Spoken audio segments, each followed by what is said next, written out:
name is Mike Bontempo, and I'm the treasurer for the Friends of Milford Town Library. But if anybody has a cell phone, make sure they're turned off, please. Okay. I'd also ask you to consider becoming a member of the Friends of the Milford Town Library. It's just $10, and that helps us to support library materials and programming, such as museum passes and special acquisitions, and tonight's program, part of that, as well as programs for young adults and children. Okay, and it's just $10, and you know, the best way for you to support your library is to use it, and the second best way is to become a friend. So please consider that. Just give you updates on a couple programs coming up. Wednesday, April 6th at 7 o'clock, we have a program entitled Mass Murder, Massachusetts' Most Infamous Murder Cases. We have historian Chris Daly, who's a audience favorite. He's coming back. He's going to do a 1-hour slideshow lecture that is an entertaining and fascinating look at some of Massachusetts' most infamous murder cases, both solved and unsolved. Audiences that like mystery, suspense, and a little blood and gore will love this lecture. It is fully illustrated with photographs and artwork culled from archival, microfilm, and literary sources. Many of the murder sites and historical locations have been photographed in order to give the audience a sense of the modern-day context of the crimes. Again, that's April 6th, Wednesday, here at 7 o'clock. He also has recently published a book, I believe, sometime in the fall, entitled Murder and Mayhem in Boston, Historic Crimes in the Hub, and that'll be available for sale that night. And then on April 19th, Tuesday at 7 o'clock, April is National Poetry Month, and April 23rd happens to be the 400th anniversary of Shakespeare's death. So in order to celebrate that, both those events, we're going to have a gentleman by the name of Stephen Collins. He was here last April. He did a program on Walt Whitman, which was just unbelievable. He'll be coming back and doing a program entitled Shake Scene Part 1. Okay? So if you like Shakespeare, it'll be a good program. He's going to be doing, let's see here, parts from the tragedies, comedies, histories, and as well as the sonnets. He'll be parts from Richard III, Falstaff, which would be in Henry V and IV, I believe, and of course the orations of Brutus and Antony. Okay, so that again is Tuesday, April 19th at 7. Okay, for tonight's program, first of all, I'd like to thank Karen Mullen and Frederick Bain, who made a generous donation to allow this program to be here tonight. I'd like to thank them. They own and operate Science Plus in Milford, so I'm very grateful for them for making that donation. We have the Moonlighters here tonight, and it's a duo, but they have a surprise. Actually, you can see there's a third here. I think they picked them up on 495 somewhere. A little rainy. But in any event, the Moonlighters are Owen McGuinn, who's a musician and composer from the town of Castle Island in County Kerry. He holds a bachelor's degree in music from University College Cork and a master's degree in music from the Irish World Music Center, University of Limerick. Prior to moving to the United States, Owen was the music director and resident composer for both the National Dance Company of Ireland and the National Folk Theatre of Ireland, and he has given several lectures and workshops on his music in the Limerick Institute of Technology. And he's been all over the world basically playing his music, everywhere from Europe, United States, Australia, Asia, the United Arab Emirates, and South America. Frank Wolf is from the townland of Athea, County Limerick. He is a native Irish speaker and music graduate of University College Cork. During his research, Frank received instruction on the concertina from the legendary, I should have asked him how to pronounce his first name. I believe it's Neil, or is it Niall? Vallely and Tim Collins. And Frank has developed his own personal approach to the instrument, drawing on the style and technique that is native to West Limerick and he is an active and sought-after performer here in Massachusetts in the Irish traditional music scene. And the violinist, I should say fiddleist, his name is John Shea, and when Owen comes out, he'll talk a little bit more about John. But would you please welcome the Moonlighters?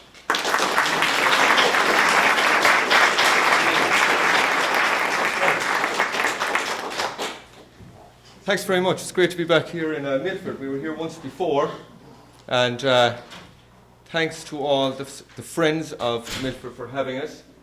So the first thing we're going to do is to sign up and become friends of Milford, because we have very few friends ourselves.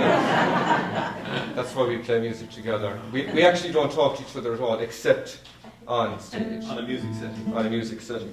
So yeah, this is Frank Wolf, and back in Ireland we'd live about 20 miles, I suppose, 20 miles from each other. Frank is from the neighbouring county.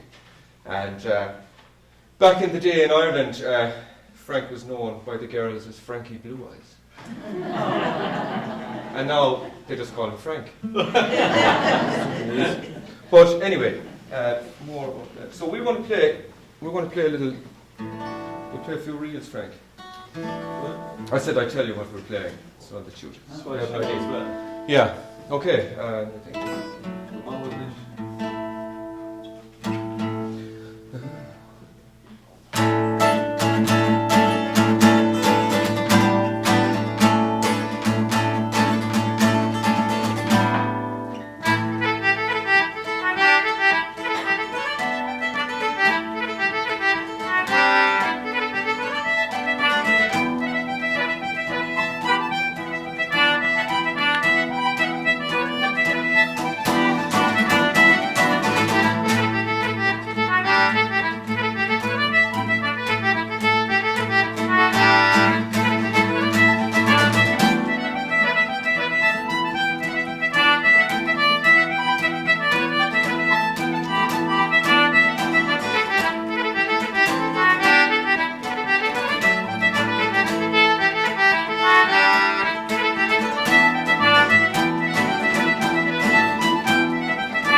Very nice. Thanks.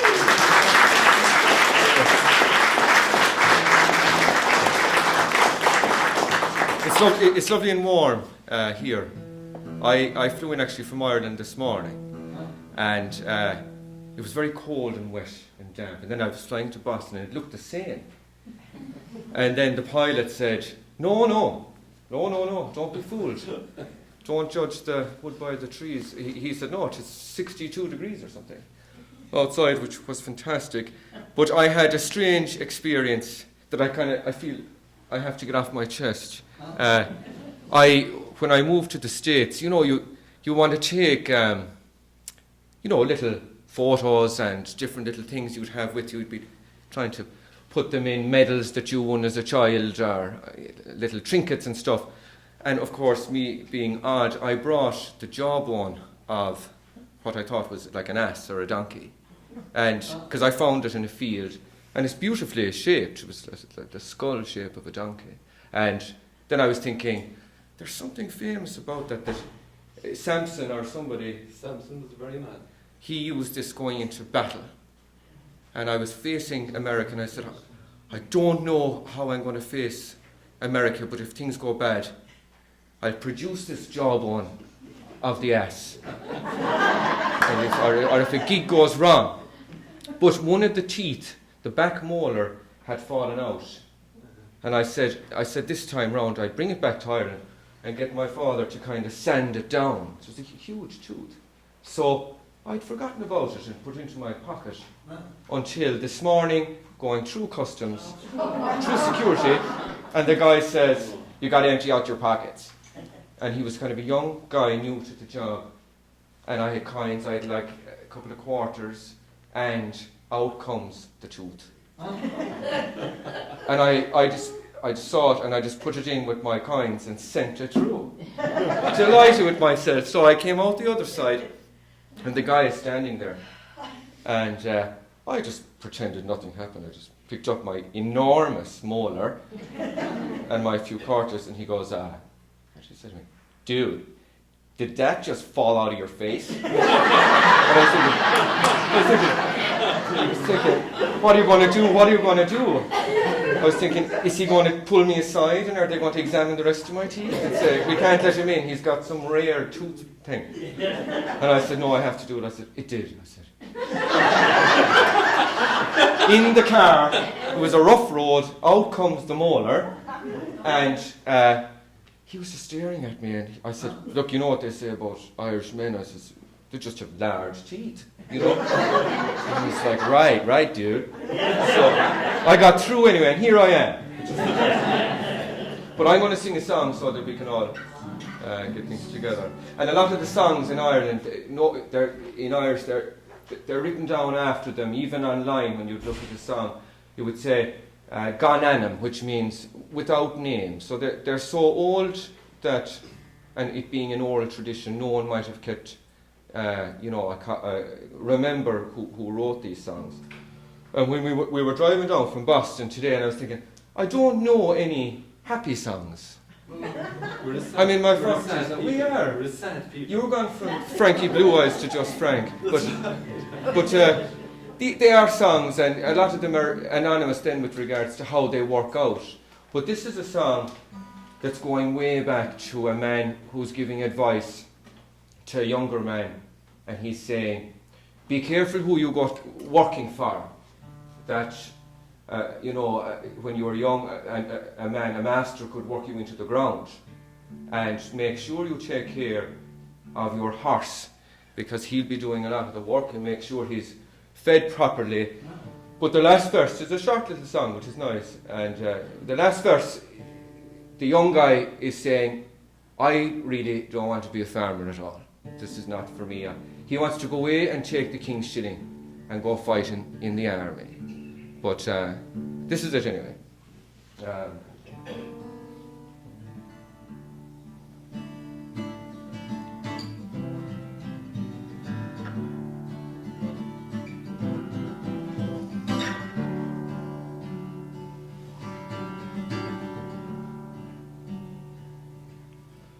Come, all you loyal heroes, wherever you might be, and don't hire with any master till you know what your work will be. For he will rise you early from the clear daylight till dawn, and you never will be able for to plough the rocks of all.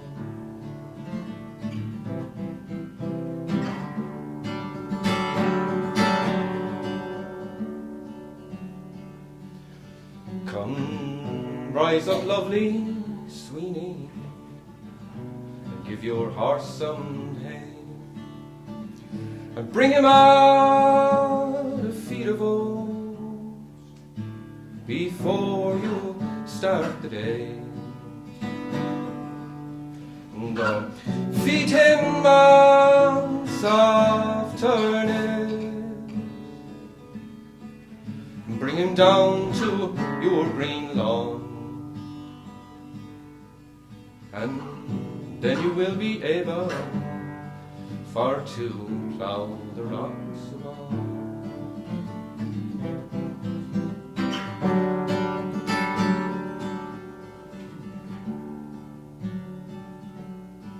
And I wish the Queen of England would send for me in time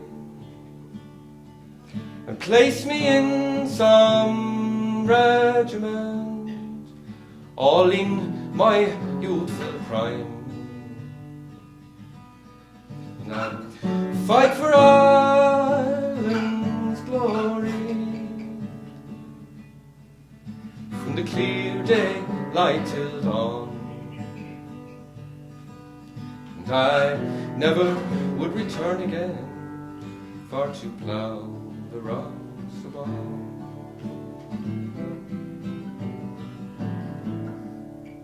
Very nice.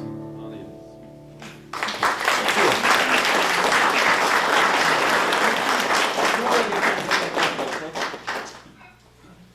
Yeah. So Frank is going to play a hornpipe. So we're going to play, basically it kind of falls into different categories. We have jigs, reels, polkas, slides, airs, and hornpipes. That's kind of the basic bank of material we work from. And you know, they all have their different origins as well, as do a lot of the instruments. But I suppose when you're listening to tunes, you know, sometimes you have to think, is that a jig or is that a reel? And they have a different pattern to them. But the other thing that's interesting is, we'll say, like, you know, in the States you might have people from Canada, to us, their accent sounds a little bit different, as in comparison even here to the Midwest, and certainly when we get down to the likes of Mississippi and that, I've noticed anyway, or Virginia. But in Ireland, it is also divided up into what counties, or you know, and each of those counties has their own dialect, and some of them are very subtle. Some of them are mad altogether. They're totally different. You know, like we said, Dublin City would hardly understand what I'm saying, as many of you may not either. But, oh yeah, because you're laughing, so you must. That's a good sign. Now we're flying, so. But and also the other thing to remember is, it's when we're speaking English, it's kind of an adaptation of Irish as well. We kind of made our own version of English. So that comes into the music as well, because each of those counties has its own dialect and its own accent as well. And sometimes they work great together. Sometimes it takes a little, like a machine, it takes it a while to get the two to sink in together, because they're very, even though it's such a small county, it's the size of our country, it's the size of Maine. Within the size of Maine, you can imagine if there was 26 different languages. So the tunes are like that, and we play tunes differently as well from maybe our neighbours or that kind of thing. But anyway, Frank, you want to play? Yeah, this tune is The Humours of Tullycreen, and it's a tune from Northern Ireland. And it's the first one is it's a hornpipe, and then we'll be going into a reel after that. And another, which is an interesting and nice aspect about Irish music, are the names of tunes. So the second tune is called Over the Moor to Maggie, and one can let one's imagination run riot about what's happening over on the moor to Maggie. So we'll go.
very much.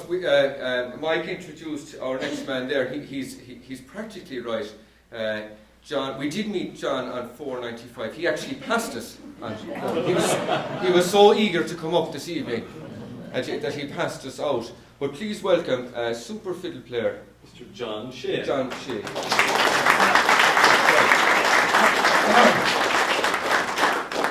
So we're going to play a few polkas. So the polkas are it's kind of tricky to learn them because it's like, I suppose the closest you'd come to it is a foxtrot for any of you that like dancing. It's that kind of a feel, and all the emphasis on polkas is on the offbeat. It's all about the offbeat. So these tunes that we're playing back in the day, we kind of have to remember that it's dance music. You know, it's Irish dance music. So the music was purely for the dancers, and we were way back in the background when it came to that. But the focus was the dancing, and the musician was what's the word? Like categorized by how well he suited the steps. So they'd be emphasizing different beats to bring out the different different beats in the tune. So for a lot of the older players, we'll say in their 80s now, down our way in County Kerry, where it's polka country, or you say in America, it's polka city down there. And, for those guys, they're almost, when they're playing, they're kind of imagining people dancing. That's how they're not, some of them are not even used to playing with no one dancing. So they kind of two go hand in hand. And they're very lively, and we give them a go. And you could have the most technically proficient musicians, and that's right. They wouldn't be suitable for dancers because they don't. You have to follow the dancer. That's your role and that's your function. So we'll play three polkas. We will. Do you have the names of any of them, Frank? And the first one is called "Hold the Candle While I Shave the Chicken's Legs." The second one is called "My Husband's Down at the Bar." Right. And the third one is called "My Husband is Now Dead." In the bar. You might start this. Let the two be started.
So there was a great writer of poetry. His name was Sigerson Clifford. It's not a huge Irish name, no, Sigerson. No. I don't think so. But the Sigerson Cup. Oh, that's right. Yeah. Yeah, but it wouldn't be a common. No, it's not. But he was born in Cork, and then I think when he was very small, he moved to Kerry, where he was raised by either his uncle or his grandparents. I'm not sure, but he was a gifted writer, and he wrote this song called "The Boys of Bornastrada," which means the boys from the top of the street, and kind of corner boys that you would have in every town, all over the world, I suppose, really. And he's reminiscing about them because, you know, the next generation of corner boys come up, and he's thinking about where they've travelled, where they've emigrated to and what they did in their lives. But he went on, I think he worked in the post office in Dublin for a finish. And this was one of his songs that kind of became synonymous down around my area. And the reason being is that like on St. Stephen's Day, the day after Christmas Day, St. Stephen's Day or Boxing Day, was a big day in Ireland. It was called the Day of the Wren, the W-R-E-N, which is a small little bird about that size. And on Wren Day or Ran Day, groups of people would travel around the countryside walking from house to house, dressed up in elaborate costumes that they'd make themselves. And this would be going back at least, Go back a few hundred years. yeah, maybe 700 or 800 years they're at this. And it was predominantly in County Kerry. And I suppose he's reminiscing about these guys and what they did and getting dressed up and going on the ran. And then they travelled, and it's a little bit of a sad song as well, in a way. Well, it's about immigration as well, all these people who've gone. It is about immigration. But that tradition of the wren is still going on in rural Ireland, well, in parts of rural Ireland. And the kids go around now, and on St. Stephen's Day, they'll play music, they'll sing songs, and they get money or sweets wherever they go. So it's a good incentive for We'll dedicate it to all the people who have people away, who have emigrated. We'll do that tonight. It'll be nice to do. Right.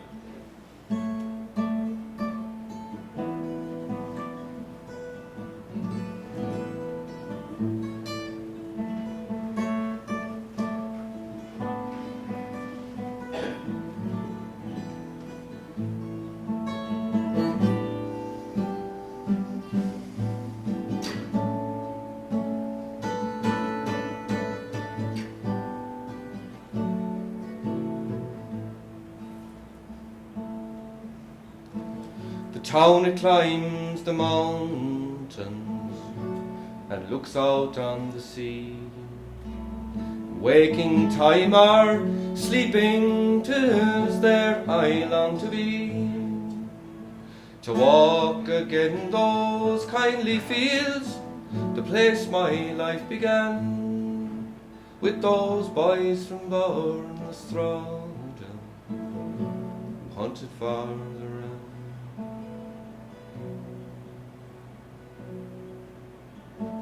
With cudgels stout we roamed about to hunt the gaedroline.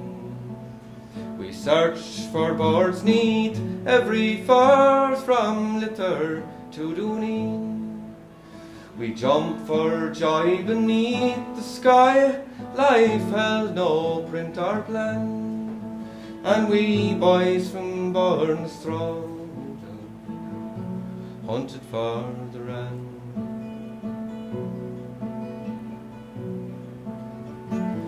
When the hills were bleeding and rifles were aflame, to the rebel homes of Kerry those Saxon strangers came. The boys who braved the Oxys and who fought the black and tan were once boys from Bornastrada who hunted for the wren.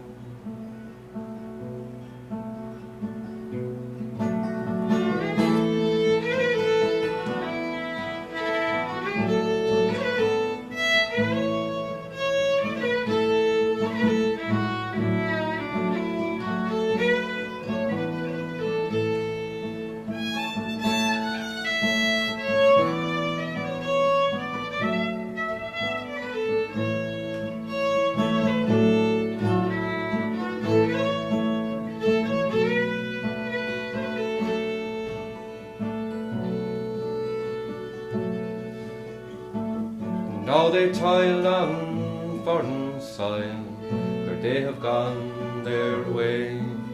Deep in the heart of London town, or over on Broadway, and I am left to sing their deeds and praise them while I can. Those boys from Bourne's throne, hunted for the rand.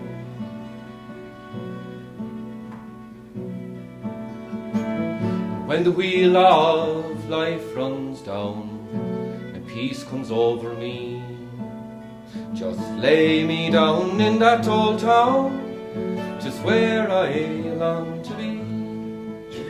I'll take my place 'neath those green fields, the place my life began, with those boys from Bourne's throne, who hunted for the rand. With those boys from Bourne's throne, who hunted for the rand.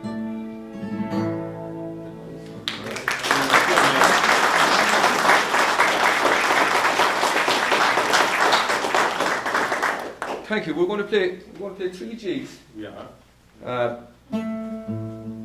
That's the plan, anyway. I mean, I'm trying to read your writing. It's like a hen fell into ink and ran across the page. You know. But anyway, I mean, other than that, it's legible. Once you know what's going on, that's the main. Are you all right, John? I'm ready. All right. John is ready to go there. John is mad for action. All right. Will we start it together? I think so. Yeah, I think so. Sure.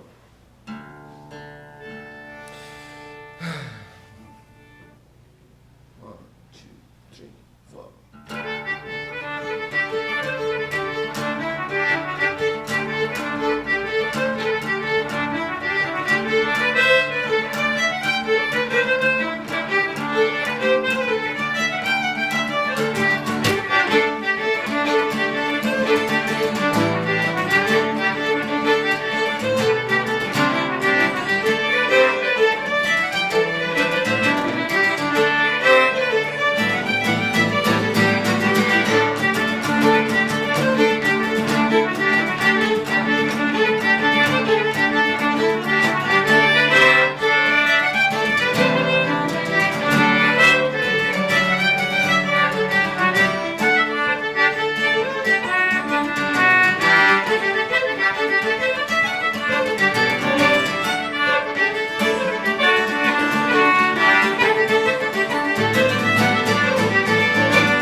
next tune we're going to do is a slow air, a lament. I think one mentioned already about the sad nature of some Irish music. It's reflected in his personality as well.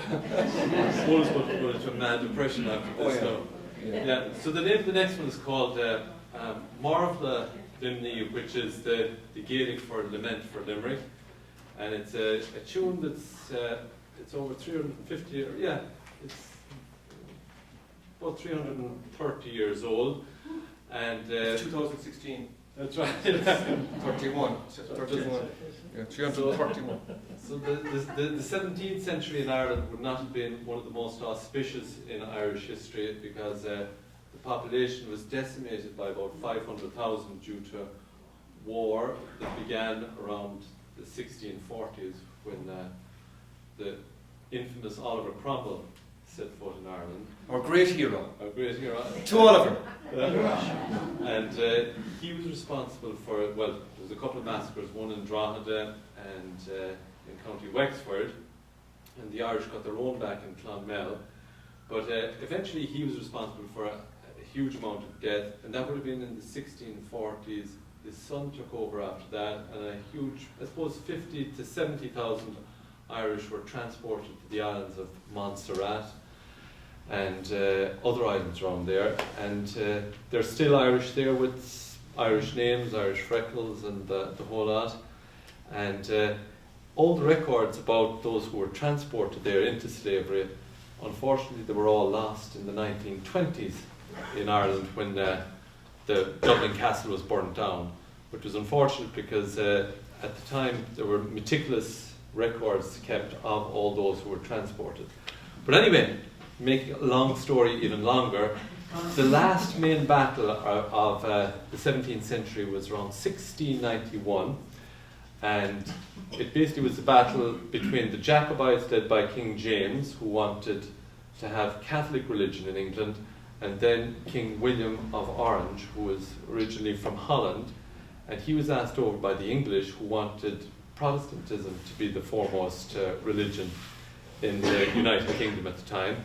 And the last battle that took place, the decisive battle, was the Battle of the Boyne, and that's where William of Orange won, and it's commemorated every year in Northern Ireland with the 12th of July celebration.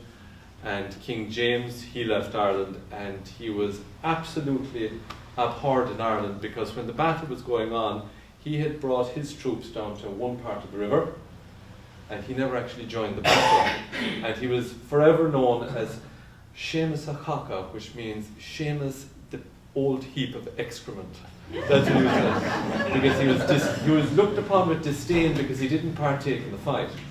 And the last battle then took place in Limerick, and a siege of Limerick took place. It went on for 8 months, and eventually Limerick had to surrender, and they were given safe passage out of the country to France, Spain and Italy, 20,000 soldiers and families, and the condition was they were allowed to leave so long as they brought their families with them, and they were made sure that they brought their arms as well, and they joined the armies of France and Spain and Italy, where there was actually wars going on, religious wars as well.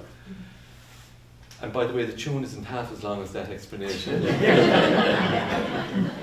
Very interesting.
just the instrument I'm playing now is called the concertina. And when I was playing that when I was young, my father used to call it the concert screecher. But this instrument would originally have come from Germany, and the main manufacturers there were Lachinal and Crabs, and also the Bastari was the Italian maker. But English manufacturers then called Wheatstone took over the manufacture and the patent of the instrument around 1850s and 60s, and they were mass produced. And they became so common in Ireland at the time that after a dance, very often people used to throw them away because they were literally coming in on the estuary, the Shannon estuary, and the main county in Ireland where this instrument would have been played would have been County Clare. And it's an instrument that was also associated with the poorer land in Ireland because the instrument was so common. Very often it was poorer people in Ireland that actually played it. And a fellow called Garoda Hulverod did a survey, and he found that on the higher elevations in Ireland you had poorer land there, and because it was poorer land, poorer people, poorer social economic situations, so that's where the instruments were mainly found, on higher elevations in Ireland. And the main county in Ireland where these were played was in County Clare, where Mike's ancestors come from. This particular one is a Jeffreys instrument, and it would come from, I suppose, 1880. And to be honest, there was a book. Can we touch it, Frank, afterwards?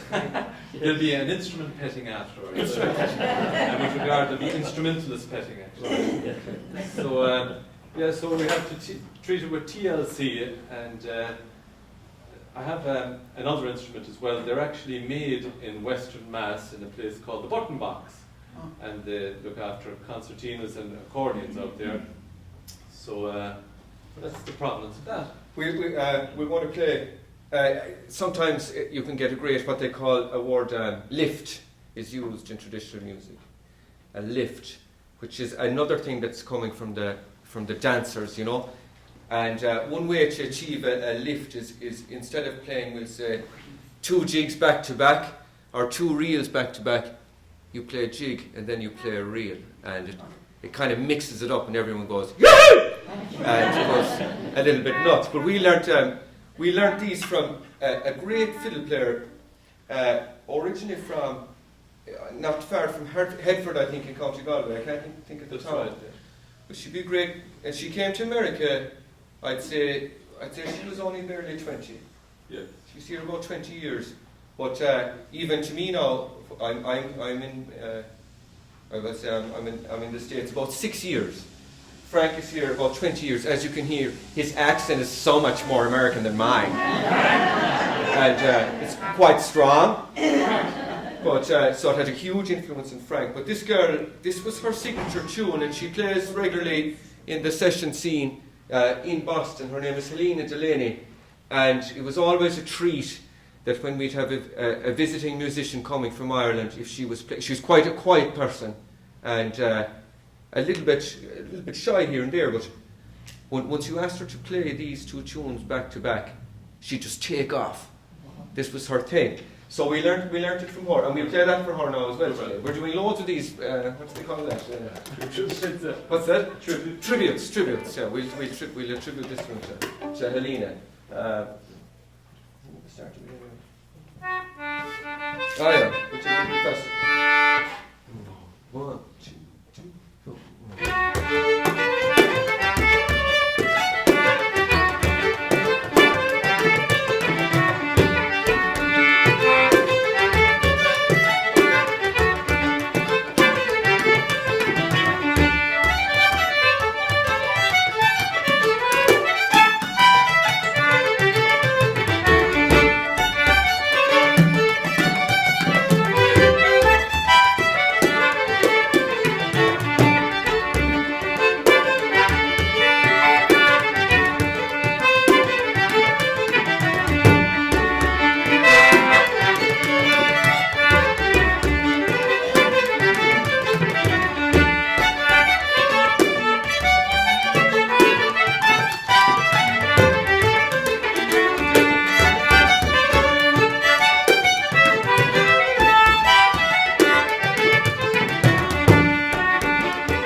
you tell where the change was? I meant to say it. Hands up where the change was.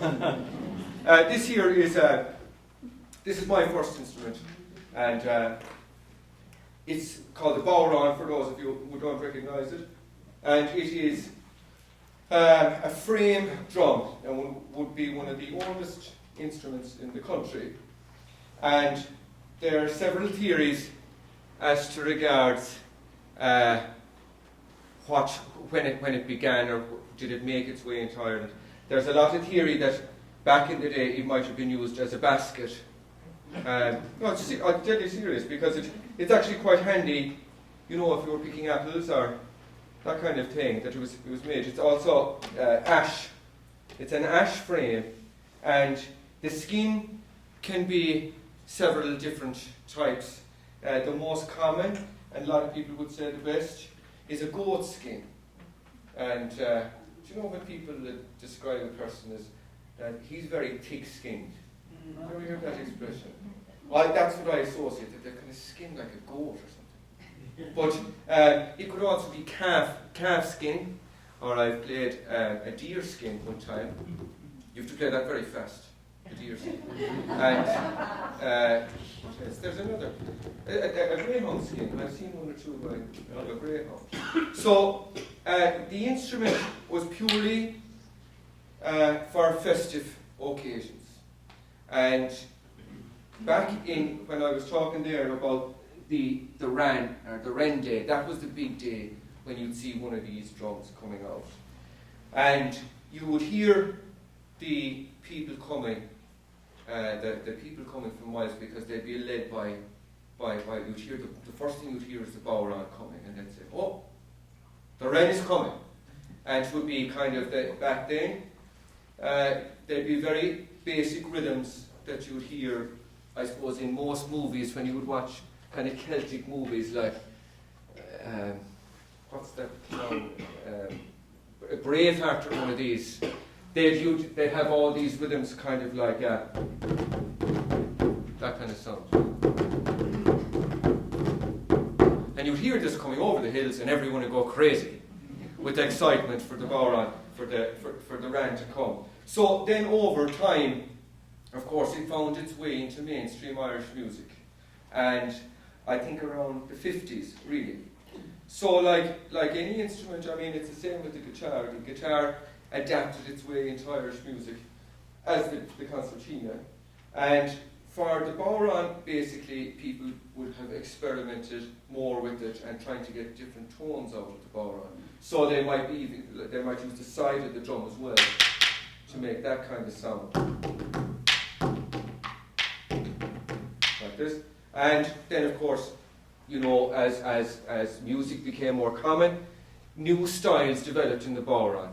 And just like you'd have fiddle styles from County Sligo and from County Cork, the same happened this drum, and it developed into its main. So I'm going to give a little demonstration just on the different sounds you can get out of it and things like that. And you get an idea what the drum is like. I like it because it feels good in my tummy. It's got way done those notes down there. It makes me feel real manny. So I'm going to give a little sample anyway and run through a couple of these.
So, we're going to play a few polkas. Yeah, John's going to introduce him here. Fantastic. And by the way, if you have, is there people, I presume there's lots of people here with relations in Ireland. Could we have any idea of any people shout out names of where their people are from, if they knew whatever? Kilkenny, Oh, County Kilkenny Cats. Mayo, And Mayo. Sligo, Right. Ballina, and Sligo. Okay, there's only 8 left.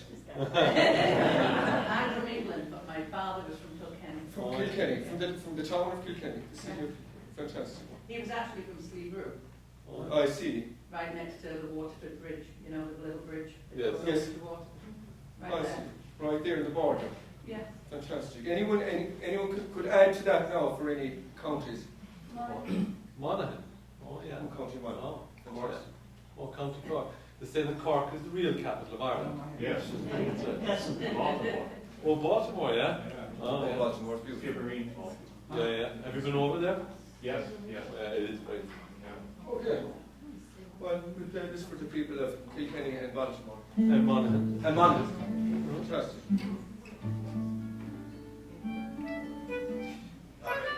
John, will you introduce yourself, please? Yep.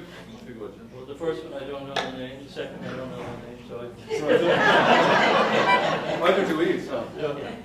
you wouldn't know. I'm American, but 2 generations back, everyone came over on separate boats and met up over here. But mostly from Kerry, some from Leitrim. But Kerry is really that's the land of the polka. So, and I didn't know that a polka existed until I was say in my 20s. And I thought, That was only 8 years ago. there you go. Sorry. It's just, Yeah. And John's a great fiddler up in the North Shore. He also won a very prestigious festival up there, which was open to all genres of fiddling, be it old time and bluegrass and that. And John won it. It's at the Lowell Fiddle Festival. It's on every year. So John won that.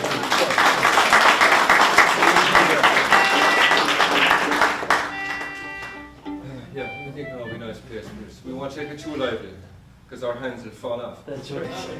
We keep it nice for nice place. But, yeah, that's kind of nice. Yeah. 3, 4.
I will. Sadly, I don't know much about the song, but growing up, you know, we all heard the American form of Irish music, and it's quite different from the tradition that I've learned as well in terms of all the jigs and reels and everything. But I think there are a number of great songs that stand out. I think that, you know, carry across the water. They're not so American as they are Irish, I think. And Carrickfergus is one that you probably recognize. Where is it? It's up in Antrim. Oh, in Antrim, yeah, that's right. And John, when you went to your nice reenactment in We'll see what comes up. Oh, Yes. Gordon. Yes. Fantastic. Follow the lead. Rather unpredictable. We'll see. Super.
full of tunes, but who doesn't remember Christmas Eve? Right? So that's a lovely tune, so Yeah.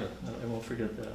So we're kind of coming towards the end of our set of tunes, but we're going to sing one last song, and then it is kind of sad, but no, at the end of it we don't know. It's one of those ones again. So maybe tonight to be continued, but it's this song is in Irish actually now, so I'll tell you just a little bit about it because it's hard to translate, but. This is about a girl, Sive. It's a nice name, I always think, but it's not spelled S-I-V-E. It's spelled S-A-D-H-B-H, because we have no V in our language, so we substituted it to make two letters to make one letter. So B-H would be V. So we've only 26 actually, I think. No, that's different because ours was F-G-H-I. L-M-N-O-P. And then R-S-T-U. Now I know my abbreviated ABCs. It's very good though. Yeah. So, poor old Sive, this man is telling her that, that she could do well. He wants her to elope with him, you see.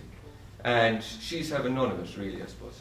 And he's telling her that he's a great man for working, that she'll never go without, and that he's a great man to manage a boat on his own, and he's a great man with a shovel, and that she could do worse than go with him. And there's a kind of a hint like it's not like they're in a big line for Sive either. You know what I mean? There's not a big line of men queuing up, and he's kind of saying, well, you could do a lot of worse. But we don't know at the end of the song, did she go with him? I think tonight the feeling is that she did. It's an optimistic feeling, really. It's optimistic. It could go the other way easily. She's up. But the other thing I think about is the translation of names. Can you imagine living in America and you were christened Sive? And you're 4 and you have to write your own name at the top of the class. That would be fairly difficult. Like S-A-T-H-B-H, and then people would be pronouncing it like, so what's your name? Sav? How do you say that? So, Sive, they say it as well. No, they spell it S-I-V-E That's right. for the rest of us. Yeah. Imagine going into Starbucks with a name like that, right? Oh, Starbucks, yeah. They want to write that on your cup. Exactly. So, this is the story of Sive Ní Bhrinneadh. What does it mean, Bhrinneadh? I don't know, it's Dutch for... What's that, sorry, no, what? Oh, that's her name. So you have... Ní means daughter. So we'll say, even if you have, my name is Owen McQuinn, but in Irish it's Owen MacQuinn, which means son of Conn. He was a chieftain. So all, like McCarthy, McQuinn, that's for the male. But my sister doesn't have the same. She's Ní. She's daughter of Conn. So she's like Ní Quinn. So this girl is Sive Ní Bhrinneadh, and I was asking my father this morning, in Ireland, did he know what Ní Bhrinneadh was, and he didn't know the name either. Yeah. So, I don't know. Anyway, this is about her. We'll see how she got on. You have your slip sheet now, don't you? Let me get this right now. You see, Frank is the native speaker, and I have to get my diction absolutely perfect, or I hear about it in the car drive all the way to Boston. Ní Irfan Bosbrail Sive Ní Bhrinneadh ach ballan is ges cadelu conningy all hive Ní Bhrinneadh ach who's the story elig is imiglam Ní Irfan Bosbrail Sive Ní Bhrinneadh ach ballan is ges cadelu conningy all hive Ní Bhrinneadh ach who's the story elig is imiglam Master bad vor me gwarod na galva Flucken ne bodas ni hogan ne narga Ora hai ne rinala Akusha sa story Nelly Gasimigam Master bad vor me gwarod na galva Flucken ne bodas ni hogan ne narga Ora hai ne rinala Akusha sa story Nelly Gasimigam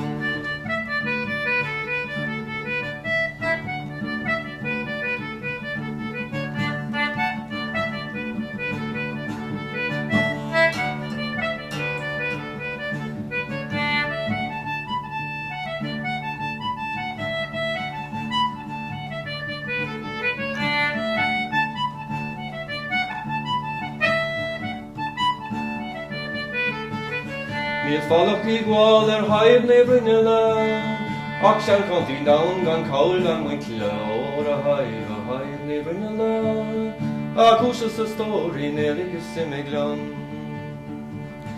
Níl fallach í gháil haib na brinneala Ach sean contí down gan caul gan winkle Ora haib na brinneala Ach úsas sa stóri nelik is simiglan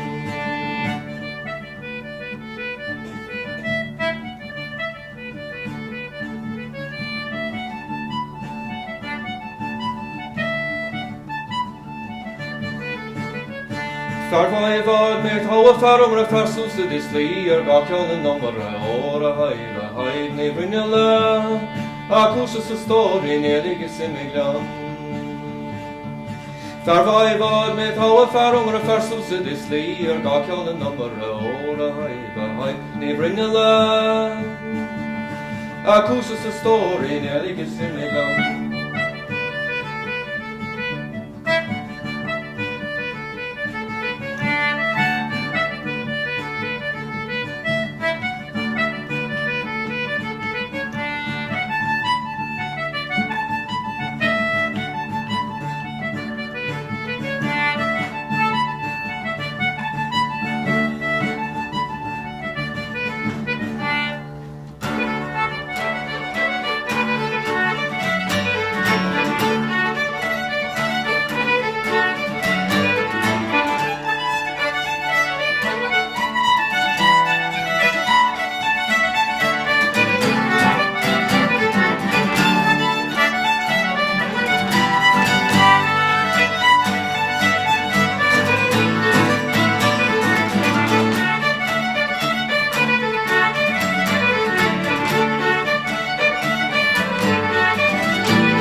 you.